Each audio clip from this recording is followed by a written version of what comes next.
Alright, chat, I want to do full educational and I want to have games for YouTube. Every move you made, I was watching you. As it has become my mission to learn how League of Legends truly works and share this information with everyone, following my fundamental laning course, I now present to you the mid to late game tempo course. This is my newest course and it goes over everything that you need to know about the mid to late game, such as team fighting, split pushing, and how to have high CS and many more topics. Having both the fundamental and the mid to late game tempo course will give you all the information that you need to perform the best at any stage of the game and reach your dream rank. This course will be 20% off for my whole country trip to Korea from late July to the end of August, only on my site at aloisnl.com. We're playing against a Pantheon Nidalee topside here, which is an extremely tricky topside to play against. So what I always do is get an early ward on right here. I'm gonna try to dodge this one. Alright, so we know Nidalee's Q starting topside. My Rek'Sai is pathing into top, so this is something that you would want to see. The reason why this is so nice when Rek'Sai paths into top, there's two things Rek'Sai can do. Rek'Sai can go for like a 3 gank into bot or into mid, but generally speaking, he's always going to end up being in topside because he's pathing from bot into top, meaning I have jungle interaction in the first 4 waves in top lane, which is amazing. The Pantheon is playing Conqueror's Sorcery without ignite and he has long to start, plus he's leashing. When a top laner is leashing like this, I can just basically get prio for free. And even in bad matchups, right, there's a lot of bad matchups for Riven, or there's a lot of bad matchups whatever champion you're playing, but if you get level 2 first, you can make any losing matchup pretty much winning, because every single level of the over your opponent will always make you stronger, right? You have an extra ability, you get extra stats, so I have to dodge this because he's passive right now. I'm gonna try to dodge his Q. And right now, I only need this casters and 1 melee. I don't need this last caster to actually get my level 2 right now. See, if this caster is still alive from wave number 1, boom, I'm already level 2, even though there's 6 minions here. Why is that? That's because casters give him more EXP than melees. So you actually only need 5 melee minions from wave 1 and then 1 melee from wave 2 to actually get your level 2 as well. Okay, I'm gonna allow this to crash. Makes it so I can't get dove. Plus, right now what's going to happen, you see my Rek'Sai is pathing into top.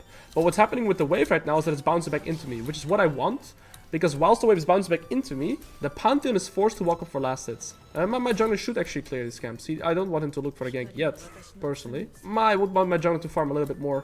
Because as you guys can see, right now, the Pantheon is not gankable yet, but trust me, on next wave, he's going to be super gankable. Alright, dodge the Q. He used E as well, that's amazing, it's a very long cooldown. And now we can look for the gank, because you see, right now he wasn't gankable. But right now, my jungler comes, now he is extremely gankable, right? He's forced to walk up for last hits, that's the result of a second wave crash. So now we're in a beautiful position. My jungler wants to lane gank, so I'm trying to push out this wave a little bit so he can enter into the bushes unseen. There you go. And now I'm pinging that my W is 7 seconds. Pantheon is forced to walk up for last hits. Boom, we can look for the gank right here. It's all fundamentals, chat, all fundamentals. We ignite. Now I'm going to try and stay as full HP as I can, because this Pantheon is going to recall and TP back, and I want to continue laning right here. Now Nidalee is bot side, because how do we know?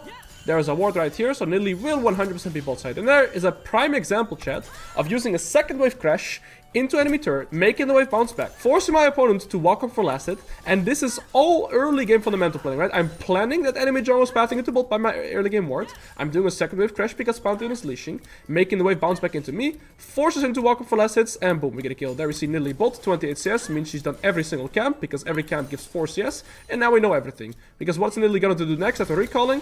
Obviously come back into topside. So, here, I cannot proxy why Nidalee's coming back into topside. But what I'm going to try and do, if he's leashing the wave like this, is still try and get most of this wave, because Nidalee isn't here yet. And it allows me to push out this wave even a little bit.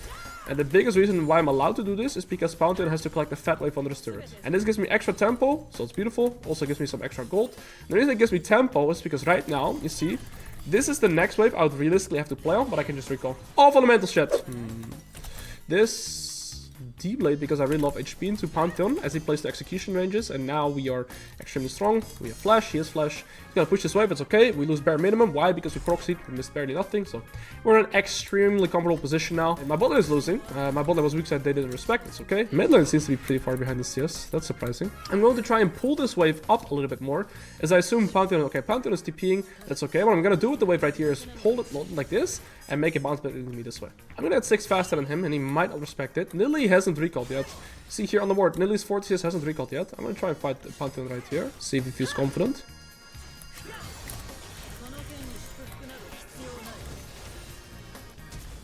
Okay, guys, flash.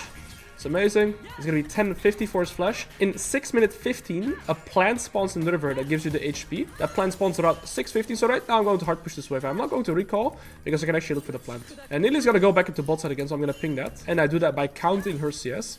In fact, if Pantheon is recalled, which I assume he's dead here, then I'm actually gonna recall as well, because why not? And I buy this. Now we just gotta see if we can get another jungle gank, because I have flash, so either enemy top is dead because of a jungle gank, or we just get a kill because I have flash advantage. I'm gonna ping missing right here. And right now, I'm going to hard push this wave. Why do I hard push this wave? It's because Nidalee's pathing into top again. And I don't have ult, so I don't necessarily want to fight. Plus, when I hard push the wave right here, what's going to happen in the wave is it's going to bounce back into me. By making it bounce back into me, Pantheon has no flash. It's going to be forced to walk up for last hits again, and that's where we can look for our kill. So, 40 seconds, we'll try and get a solo kill. You'll know. Okay, Nidalee's on Dragon. We get that information.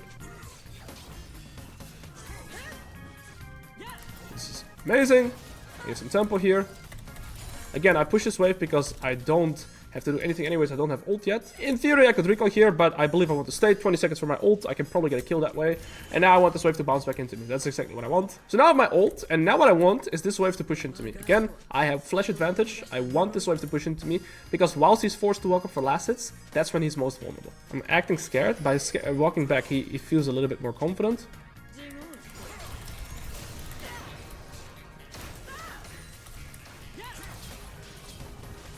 It's like fundamentals is all you need, chat. Fundamentals is all you need. Everything about this lane is fundamentals. My early wave planning, my jungle tracking, the way I set up my waves into getting my solo kills. That's all I need. Now, of course, I've practiced it a million times, so I know how to do the limits. Now I can stay for 2 plates. It will give me my gore drinker, and that would have an absolutely amazing position. The faster I recall, the less I miss on the bounce here, right? Because Pantheon is going to come back from his death timer too. Okay, he's slow pushing, which is a bad decision by him. Again, we know his flash timer is 10:55. I actually don't need ult to kill him right now because I'm so strong. And because he's slow push, this wave is going to be stuck just in front of my turret. Now, Pantheon can choose to ult away or go for Scuttle. He has ult, so I'm going to be pinging here. He has ult. But in terms of 1v1, there's nothing he can do. I'm going to hold this wave right here for a brief period and see how this Pantheon responds to this. He could roam, and if he comes back top, I'll just kill him again. This is not good. My second item in this game is, I think, going to be a Hydra, because I actually don't need Cleaver to enemy champions. I'm going to keep freezing this wave for a while. Again, he doesn't have flash for a minute, and I have my ult in 20 seconds, so in theory, if Pantheon comes here, I'll just get another kill. But if he stays missing, then I get nothing, but I still expand my lead.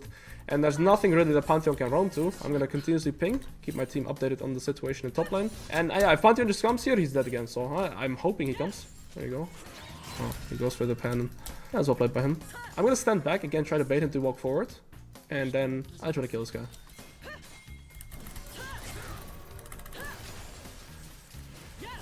I didn't even need my jungler. He was dead in 1v1, but we take it anyways. And this is all from the one flash that we burned earlier. Again, keeping the wave frozen here puts Pantheon in an extremely uncomfortable position. Now we're 2 levels up, 30 CS up, 3 kills up. All white chat. Why are we so much gold up? And hope you guys learned something from this laning phase, because this is what I do every single game, and this is how I get so consistent every single game, chat. I'm gonna Q delay. I have 50 haste, so if I get on top of him, I instantly get it back. Boom. My Q's back. He has flash. He's gonna use it. He's not gonna use it. Nice. Without ult. Boom, we killed Vladimir, amazing. Dragon is in 45. I'm just gonna play for plates as much as I can. I believe Pantheon has TP, but that's okay. That doesn't really change any of my decisions here. The nice thing about this game is you see they're 2-0, 2-0. They actually don't have shutdowns. That means in terms of gold, they're not necessarily too far behind, which is also mostly in my pocket, right? I'm very far ahead on top. I'm just short of this blade.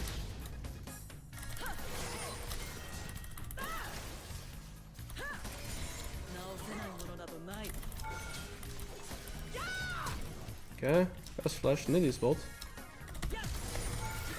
Beautiful, there's flash. And it's gonna be 1740 top. We just copy it. And we get the full turret here. Hopefully before. No, they already have. Okay, so my bot lane is 0-7, chat. So this is what you guys probably have a lot of times as well, right? So now I'm ahead, but my bot lane is 0-7. How can carry? I'll show you guys how to carry, okay? They gotta get 2 dragons as well. So this is a prime example of an extremely hard game. So now my job is to go bot. Me bot. Why bot? I got top tier 1. I want to play for bot tier 1. I want to play away from enemy bot lane right now because they are their win condition. I need to play away from them. I can't fight them. They could be coming into me because I have a 1k shutdown. So that's one fear I have right here. They're just taking the scuttle. I'm assuming they have recalled. Okay, so Caitlyn goes mid exactly as I anticipated. And remember, Vladimir has no flash, right? We have that timer. So now what I want to do is Q delay here and see if I can kill this Vladimir, which would also secure the bot tier 1 turret. Now, I think every team is going to play for health, which would be my assumption. But you never know. It's because he's smart and people take him seriously. I get level 12, I believe, from this minion. Okay, I can't kill this Vladimir yet.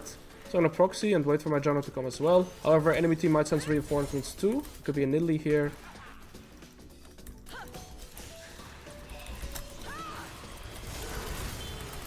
Alright, don't press W, that's okay with me.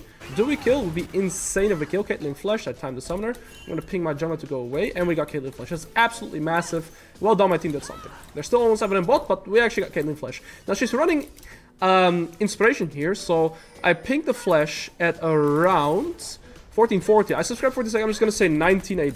That's okay. Okay, it definitely does. Okay, he wasted E, so he's in my dive range now. I'm not gonna move to Herald, it's already too late. And instead I'm gonna look to dive him here. And he has Eclipse coming up, so I gotta keep that in mind. There's his Eclipse. I need to make sure I don't die. I have a 1k shutdown, it's not worth it. This kills him. Oh, no, it doesn't. I get level 13 here.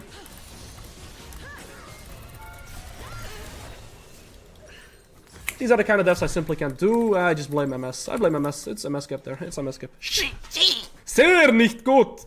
I never went Gore Drinker Hydra, so I'm also testing it here.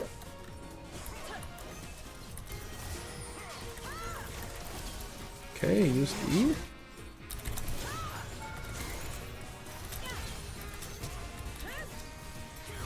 Boy, Alois made a wall hop.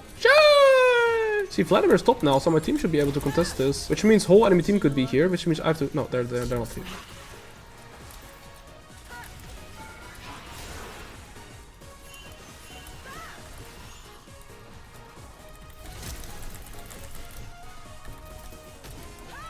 Might still be dead if he flash Qs me.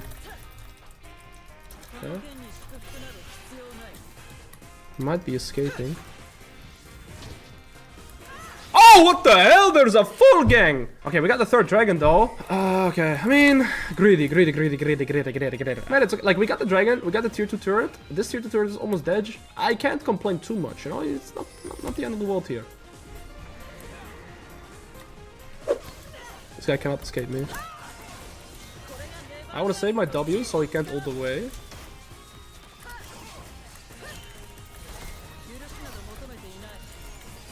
Wait to clear as well. There's no tier 2 turret to play for. But with 1400 gold, I'll have Hydra. So that is most likely my plan here. Just playing for Hydra. Only Nidalee could be here. I'm not too scared of a Nidalee. I haven't played too clean. I think both of my deaths could have definitely been prevented. But there you see, I also have some lack of discipline sometimes, right? I have Hydra or Death Stance in base. And I should just recall and get the Death Stance. But I am a greedy piggy. But if my entire team dies, they get Nash. Nidalee has Zhonya's. Okay, that's something to be wary of. If QSS on Caitlyn. This guy is Zhonya, so I can't fight her. They will play for Nash.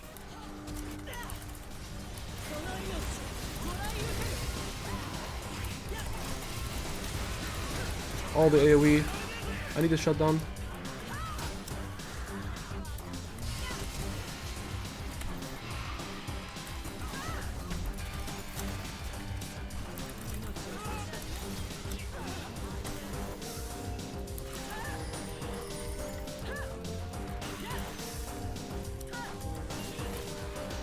What did I want to do?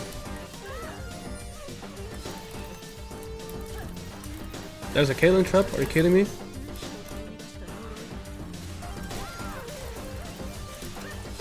My champion balanced or what? I'm getting hit by everything. Yeah, I am broken! What is my build? I am broken! I didn't... But they have bad items, by the way. They deal no damage with their items. They deal no damage with their items, chat. Like, I'm telling you, Riven is broken, but they also do... Like, I play it so bad. I don't even have magic resist. I have negative magic resist, bro. Do I go for this? Is it greedy? I am greedy, though. No spear shot. What are you doing?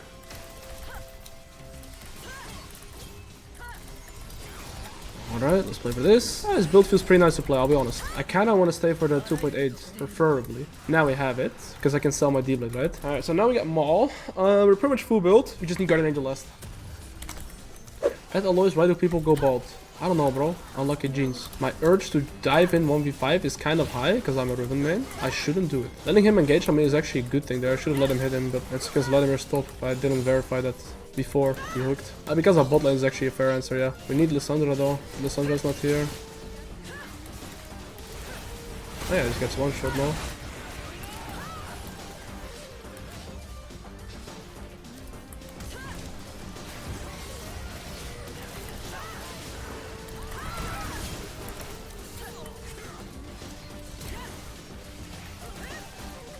Okay, I maneuvered myself perfectly there in that team fight. Hopping over the turret was the angle.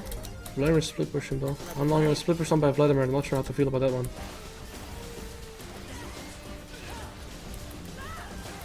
This guy's gonna go into Zonya. Doesn't press it.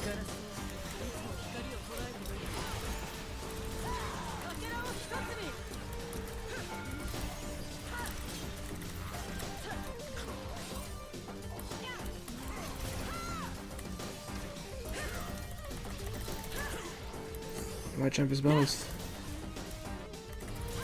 I need 3k.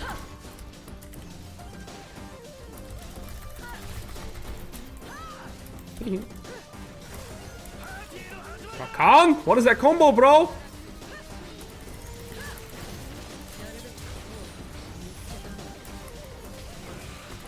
Bro, I can't fill wall-ups anymore, chat. How can anybody stop me if I can't fill wall-ups? Unironically, how can anybody stop me if I can't fill wall-hops? I'm not missing any wall-hops. I'm like unstoppable, invincible, unpoppable. Nah, I can shut my mouth.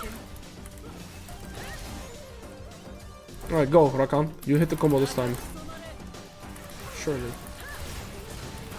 My Q ran out. I legit can't move. Oh yeah! We got the Nash. It's okay. Exclamation mark wall up, bro. That's an unstop. That's like an impossible wall up, bro. It's like I would say. Just gotta go to W.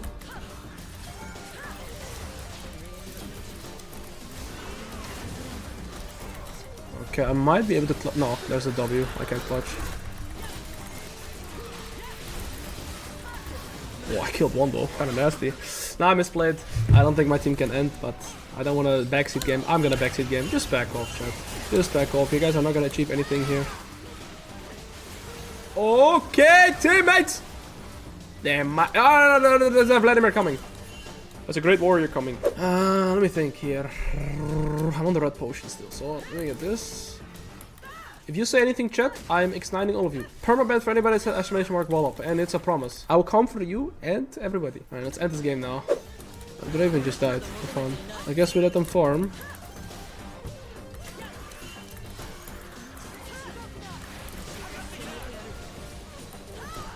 We have Rakan ult.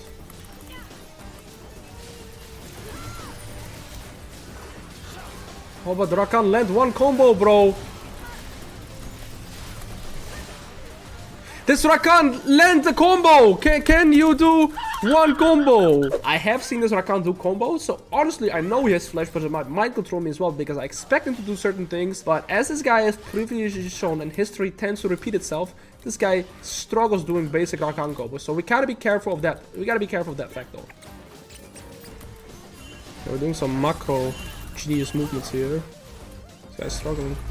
Okay, homeboy got it. I'm like Usain Bolt right now. And if enemy team wants to stop Nash, I just end the game, no? Enemy team! Expect it. Expect it. Sorry, bro. Hey, 0-7 bot lane, top lane lead, fundamentals, mid to late game macro. GG. Chat, we might be getting to rank 1 in Japan. Let's review it quickly, okay? I want to review to you guys how you legit win your lane in the early game just through fundamentals alone, okay? Through my manipulation in the first 4 waves, I instantly win my game. Watch this. So, what I always do, and I explain this every time, is I get a ward, level 1, on enemy buff's starting position. This is because jungle tracking in the early game is very important, because if you know what both junglers are doing in the early game, you can make a plan on your first 4 waves. So, first things first, I get my ward down right here. 2 pieces of information we have at the early game. Watch this, okay? We're full education on Alois again. So, I explained this during the game as well.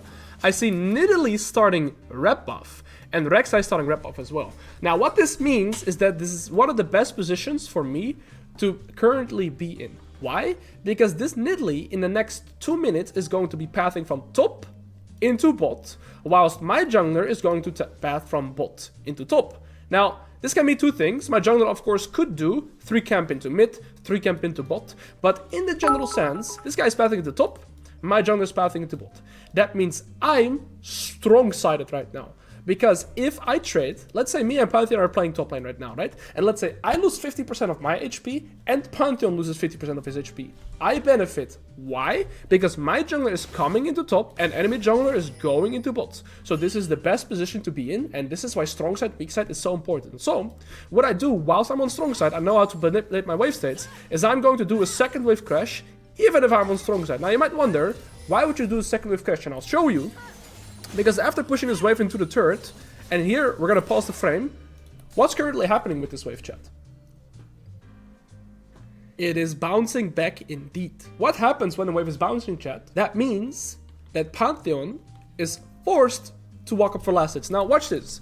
Also, everybody knows that the wave is bouncing here, but why is the wave bouncing? I'll explain as well.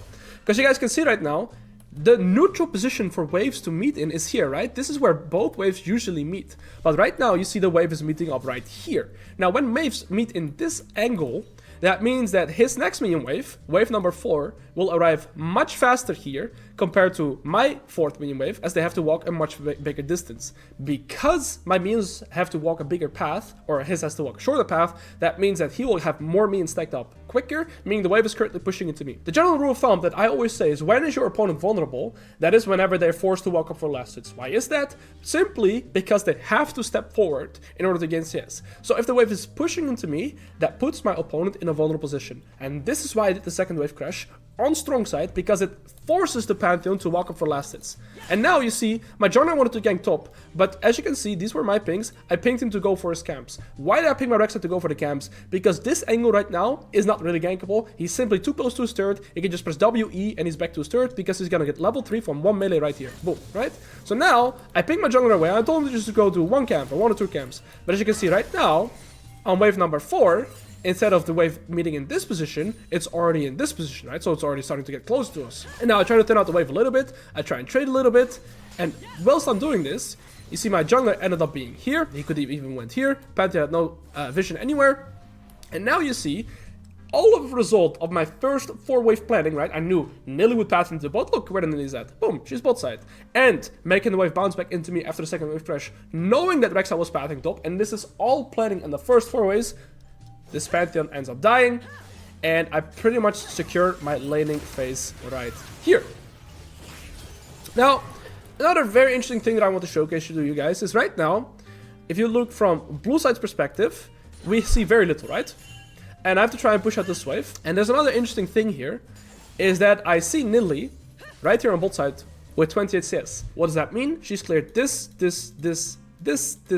and this, because every camp in the game gives 4 CS. 7 times 4, 28. That's the only way in where she can get 28. And now a very interesting thing as well is here, if you look further, and we just go further here, see Nidalee ends up being topside here with my second ward with 40 CS. And again, I'm pressing tab and I see, 40 CS and still 1 jungle item. How can she have 40 CS? Well, that means that she's probably taking my like 1 camp here, maybe my golem, something like this, and 2 more camps, because I knew this couldn't be respawning yet. And that is why I also ping right now. Look, when I recall, look where I ping, where Nidalee is going. I ping here, but look, I'm gonna ping that Nidalee is right here.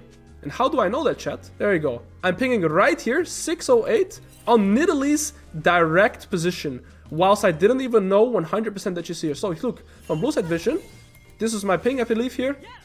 Where's my ping coming? This is my ping. This is where I ping. Look where Nidalee is at. How do I do it, chat? Jungle tracking. By counting CS and knowing at which sides enemy team has camps up. Because I know Nidalee full cleared into bot side and then had 28 CS.